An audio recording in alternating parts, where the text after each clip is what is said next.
இன்னைக்கு முட்டை கிரேவி தான் பண்ண போறோம். சோம்பு போட்டுக்கலாம்.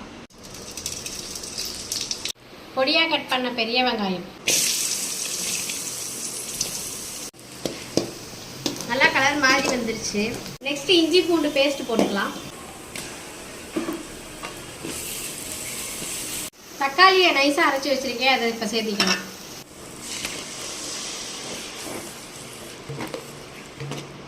தேவையான அளவு உப்பு, மஞ்சத்தூள், மிளகாத்தூள், கரம் மசாலா, சிக்கன் மசாலா, மிளகுத்தூள் எடுத்துருக்கேன். தேவையான அளவு தண்ணி. முட்டையை இப்படி கீறி வச்சு வேக வச்ச முட்டையை கிரேவி கூட சேர்த்துக்கலாம்.